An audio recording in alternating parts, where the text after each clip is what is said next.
Bertemu kembali dalam persekutuan doa masa Pentakosta Klasis Kartasura hari Sabtu 22 Mei 2021. Bapak, Ibu, Saudara, dan anak-anak kekasih Tuhan Yesus Kristus, salam sukacita, sehat, bijak, dan sejahtera.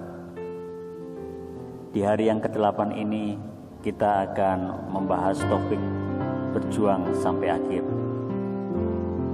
Untuk itu, mari kita memulai persekutuan doa ini.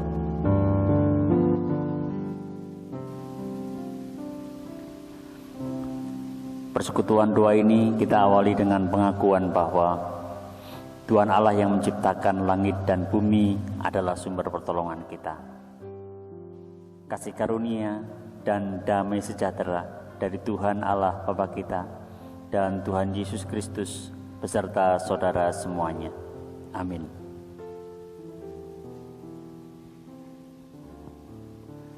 Biarlah kiranya Roh Kudus Tuhan masuk dalam hidup kita.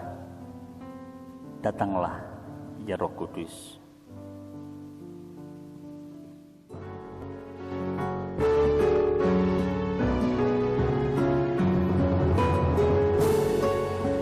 Datang ya Roh Kudus, masuki hidupku, beri apimu, beri sinarmu.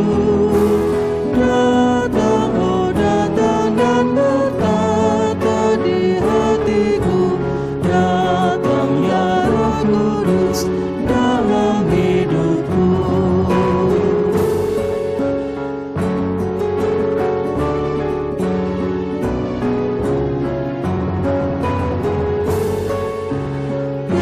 Surya hidupku, harapan umatmu, penuhilah ciptaanmu dengan anugerah dan kasih setiamu. Datang ya Roh Kudus dalam hidupku.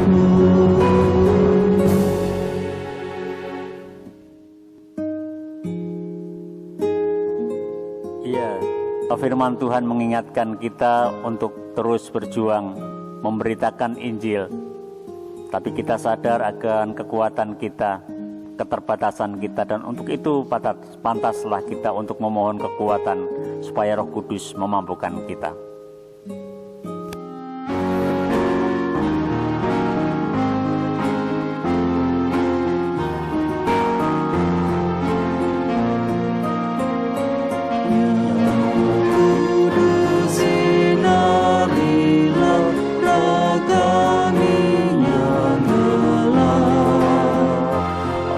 Ajari kami mengenal karunia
dan anak-anak kekasih Tuhan Yesus Kristus, kita akan bersama mendengarkan membaca firman Tuhan. Untuk itu terlebih dahulu mari kita berdoa. Kami mengucap syukur atas penyertaan-Mu. Tuhan menyertai kami dalam setiap kegiatan, dalam setiap aktivitas kami. Juga Tuhan yang menyertai kami dalam istirahat kami. Kami akan bersama membaca merenungkan kebenaran firman-Mu terkait dengan persekutuan doa masa Pentakosta di Klasis Kartasura ini. Untuk itu Tuhan, kiranya yang memberkati dan menyertai kami, supaya kami bertumbuh, berakar, dan berbuah di dalam kebenaran firman Tuhan. Roh Kudus Tuhan dilimpahkan bagi kami semuanya. Doa ini hanya kami pinta di dalam nama Tuhan Yesus Kristus, Juru Selamat kami yang hidup. Amin. Ya, Bapak, Ibu, Saudara, dan anak-anak kekasih Tuhan Yesus Kristus, firman Tuhan yang akan kita baca renungkan pada persekutuan doa hari yang ke-8 di Klasis Kartasura ini adalah Kisah Para Rasul pasalnya yang ke-20. Kisah Para Rasul pasalnya yang ke-20, ayatnya yang ke-17 sampai dengan yang ke-24. Kisah Para Rasul 20, ayat yang ke-17 sampai dengan yang ke-24. Demikian firman Tuhan. Karena itu ia menyuruh seorang dari Miletus ke Efesus dengan pesan supaya para penatua jemaat datang ke Miletus. Sesudah mereka datang, berkatalah ia kepada mereka, "Kamu tahu bagaimana aku hidup di antara kamu sejak hari pertama aku tiba di Asia ini. Dengan segala rendah hati aku melayani Tuhan. Dalam pelayanan itu, aku banyak mencucurkan air mata dan banyak mengalami pencobaan dari pihak orang Yahudi yang mau membunuh aku. Sungguh pun demikian, aku tidak pernah melalaikan apa yang berguna bagi kamu. Semua ku beritakan dan kuajarkan kepada kamu, baik di muka umum maupun dalam perkumpulan-perkumpulan di rumah kamu. Aku senantiasa bersaksi kepada orang-orang Yahudi dan orang-orang Yunani, supaya mereka bertobat kepada Allah dan percaya kepada Tuhan kita, Yesus Kristus. Tetapi sekarang, sebagai tawanan roh, aku pergi ke Yerusalem, dan aku tidak tahu apa yang akan terjadi atas diriku di situ, selain daripada yang dinyatakan Roh Kudus dari kota ke kota kepadaku, bahwa penjara dan sengsara menunggu aku. Tetapi aku tidak menghiraukan nyawaku sedikit pun, asal saja aku dapat mencapai garis akhir dan menyelesaikan pelayanan yang ditugaskan oleh Tuhan Yesus kepadaku untuk memberi kesaksian tentang Injil kasih karunia Allah. Ya, inilah firman Tuhan yang luar biasa, yang akan menjadi dasar untuk kita merenungkan topik berjuang sampai akhir di hari ke-8 masa Pentakosta Klasis Kartasura. Bapak, Ibu, Saudara, dan anak-anak kekasih Tuhan Yesus Kristus, ada banyak orang yang mengenal Injil Kerajaan Allah. Ada ribuan orang yang kemudian mengenal nama Tuhan Yesus Kristus, mengenal dan mempelajari lebih lanjut tentang apa yang diajarkan mengenai kerajaan Allah. Sangat menyenangkan. Ribuan orang itu kemudian berubah. Dan itu semua terjadi karena ada beberapa orang yang berkarya. Ribuan orang itu berasal dari desa-desa, dari pegunungan-pegunungan, dari lembah-lembah, dari pinggir-pinggir sungai. Mereka mengenal kerajaan Allah karena karya para guru Injil. Mereka berkarya tak kenal lelah, meskipun infrastruktur jalan masih sangat terbatas. Mereka berjuang sampai akhirnya mereka wafat di tempat di mana mereka menginjil. Berbicara tentang berjuang sampai akhir, yang saya maksudkan di sini adalah berjuang untuk memberitakan Injil sampai pada akhirnya. Seperti yang dikatakan oleh Rasul Paulus dalam bagian yang sudah saya bacakan tadi. Dia ingin berjuang memberitakan Injil sampai akhir. Apakah yang dimaksud berjuang sampai akhir? Berdaya upaya, segala daya dan upaya yang dimiliki untuk memberitakan Injil Kerajaan Allah. Injil ini memiliki dua bagian yang disebutkan oleh Rasul Paulus, yaitu Kerajaan Allah dan tentang Yesus Kristus. Daya upaya, pikiran, tenaga, waktu dikerahkan untuk melakukan penginjilan ini.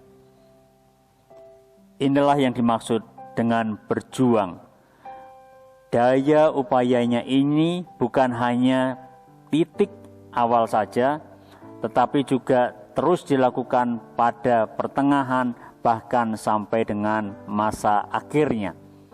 Masa akhir dari seseorang, termasuk Bapak, Ibu, Saudara, anak-anak, dan juga saya. Persoalannya adalah mengapa? Mengapa kita harus berjuang sampai akhir? Mengapa Rasul Petrus harus berjuang sampai akhir? Mengapa kemudian para penginjil itu harus berjuang sampai akhir? Rasul Paulus mengatakan bahwa tugas penginjilan itu berasal dari Tuhan Yesus Kristus. Sekali lagi, tugas penginjilan itu berasal dari Tuhan Yesus Kristus. Para penginjil-penginjil yang lain, kalau Bapak, Ibu, Saudara, dan anak-anak tanyakan kepada Eyang Kakung, Eyang Putri mengenai guru-guru Injil yang ada di kampung-kampung dulu atau yang ada di daerah kita masing-masing, kenapa mereka mau memberitakan Injil? Jawabannya sama, karena mereka dipanggil, diperintah oleh Tuhan Yesus Kristus. Tuhan Yesus Kristus yang telah memerintahkan. Kenapa kemudian Rasul Paulus dan juga rasul-rasul yang lain memberitakan Injil? Yang kedua, karena ada banyak orang yang belum mengenal Injil. Ada banyak orang yang belum mendengar Injil. Ada ribuan orang, ada ratusan ribu orang, ada jutaan orang, ada ratusan juta orang yang belum mendengarkan Injil. Jadi sudah selayaknya pemberitaan Injil ini harus terus digiatkan, supaya orang-orang yang belum mengenal Injil kemudian mendengar Injil. Mendengar Injil berarti mendengar tentang kerajaan Allah, sistem kerajaan Allah, nilai-nilai kerajaan Allah. Dan yang kedua berarti mengenal tentang Tuhan Yesus Kristus, apa yang dilakukan oleh Tuhan Yesus Kristus dan mengapa Tuhan Yesus Kristus melakukan semuanya itu. Ada dua alasan kenapa kemudian kita harus memberitakan Injil sampai akhirnya. Bagaimana mungkin Bapak, Ibu, Saudara, dan anak-anak saya, kita semua bisa memberitakan Injil dalam keterbatasan kita? Semakin terbataslah kita untuk memberitakan Injil di tengah pandemi COVID-19 ini. Ya, benar bahwa kita memiliki keterbatasan. Bahkan kelompok kita, komunitas kita juga memiliki keterbatasan. keterbatasan ini bukanlah sebagai alasan kita untuk menghentikan pemberitaan Injil. Pemberitaan Injil harus terus berlanjut. Sementara itu di dalam kelemahan-kelemahan kita harus mengakui, sebagaimana Rasul Paulus mengakui, bahwa dirinya adalah tawanan Roh Kudus. Bahwa Roh Kudus inilah yang akan menuntunnya, yang akan memimpinnya di dalam melakukan pekabaran Injil. Bukan hanya dengan kekuatan kita semata, tetapi bersama dengan kekuatan kuasa dari Roh Kudus kita memberitakan Injil. Di dalam kitab Roma pasalnya yang ke-8 ayatnya yang ke-26, Rasul Paulus menjelaskan tentang kekuatan Roh Kudus bagi setiap orang yang mau bekerja, mau mengikuti petunjuk dan kuasa Roh Kudus, membantu orang itu dalam kelemahan-kelemahannya. Inilah yang memungkinkan Bapak, Ibu, Saudara, anak-anak dan saya untuk memberitakan Injil. Kita tahu sekali lagi akan kelemahan dan keterbatasan kita. Kadang karena lelahnya dan banyaknya persoalan sebagaimana yang dihadapi oleh Rasul Paulus, kita mau menyelesaikan program penginjilan kita. Tapi kita harus ingat sekali lagi bahwa di dalam kita dan bersama kita ada kuasa Roh Kudus. Kuasa Roh Kudus itulah yang memungkinkan kita untuk bekerja sampai pada akhirnya. Bukan hanya dengan kekuatan sendiri, tetapi dengan kuasa Roh Kudus. Jadi kita bisa melihat ada beberapa hal mengenai mengapa kita harus berjuang sampai akhir dalam memberitakan Injil. Yang pertama, bahwa kita adalah orang-orang yang diperintah oleh Tuhan Yesus Kristus. Yang kedua, ada banyak sekali orang yang sangat membutuhkan Injil Kerajaan Allah, mendengarkan tentang berita tentang Tuhan Yesus Kristus. Ada jutaan orang yang sangat membutuhkannya.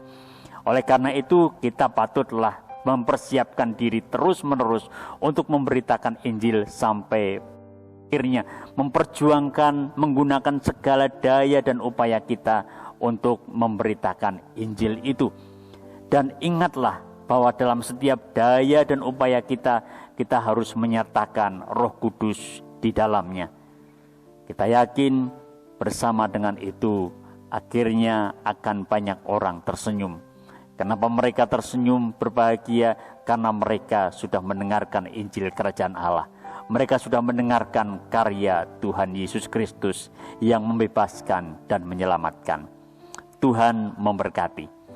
Amin. Ya, Bapak, Ibu, Saudara, dan anak-anak kekasih Tuhan Yesus Kristus, mari bersama-sama kita menghadap Tuhan di dalam doa. Kami mengucap syukur oleh karena kebenaran firman-Mu yang telah dinyatakan.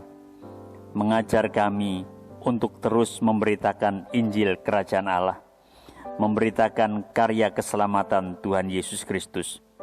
Terima kasih Tuhan atas karya-Mu di tengah Klasis Kartasura, di Gereja GKJ Manahan, Gereja GKJ Kartasura, GKJ Pacangmakam Haji, GKJ Plaur, GKJ Gadak, GKJ Sumber, GKJ Kebyok, GKJ Sabdo Winedar, dan GKJ Sabdo Sumunar.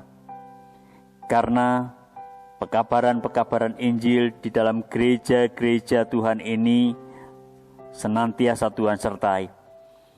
Penyertaan Tuhan itulah yang memungkinkan kami, gereja-Mu, terus memberitakan Injil, memberitakan kerajaan Allah. Di tengah pandemi COVID-19 sekalipun, Tuhan yang menolong dan memampukan kami. Roh Kudus Tuhan yang senantiasa dicurahkan bagi kami, itu kami syukuri, ya Allah. Pada saat ini kami berdoa untuk program-program penginjilan dari gereja-gereja yang ada di Klasis Kartasura sebagai gereja, ataupun penginjilan-penginjilan yang dilakukan oleh pribadi-pribadi atau komunitas-komunitas yang lain.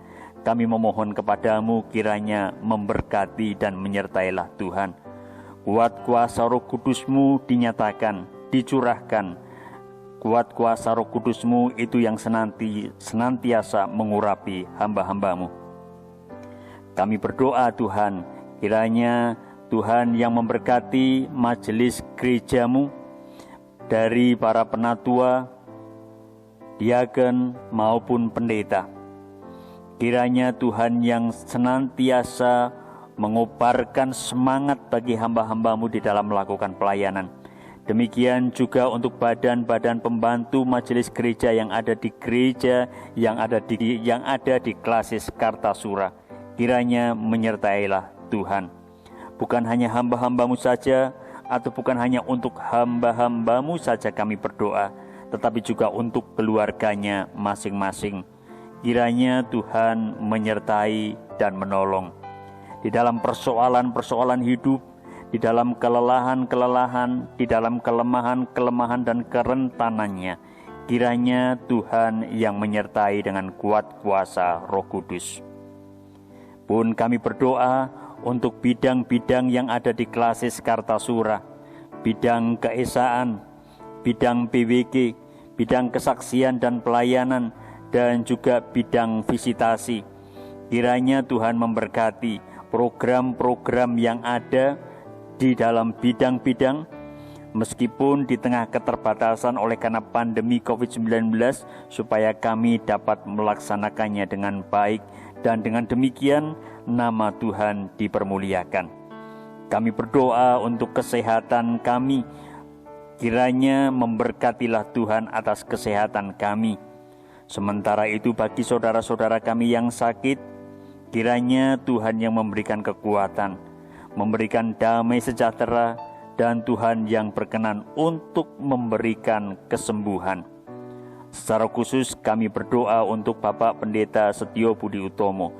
Kiranya Tuhan yang terus memberkati proses pemulihan kesehatannya.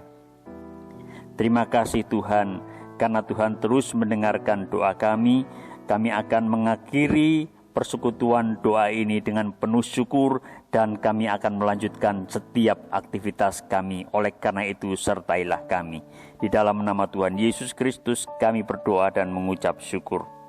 Amin. Akhirnya kita akan mengakhiri persekutuan doa pada hari yang ke-8 masa Pentakosta Klasis Kartasura ini. Dan kita berharap supaya Tuhan terus mendukung kita, menolong kita, karena Dialah pokok anggur kita, biar kita bertumbuh di batangnya.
Bapak, Ibu, Saudara, dan anak-anak kekasih Tuhan Yesus Kristus, arahkanlah hati dan pikiran saudara kepada Tuhan dan terimalah berkat-Nya. Kasih karunia dari Tuhan Yesus Kristus, kasih Allah Bapa, dan persekutuan Roh Kudus menyertai saudara pada saat ini sampai selama-lamanya. Amin.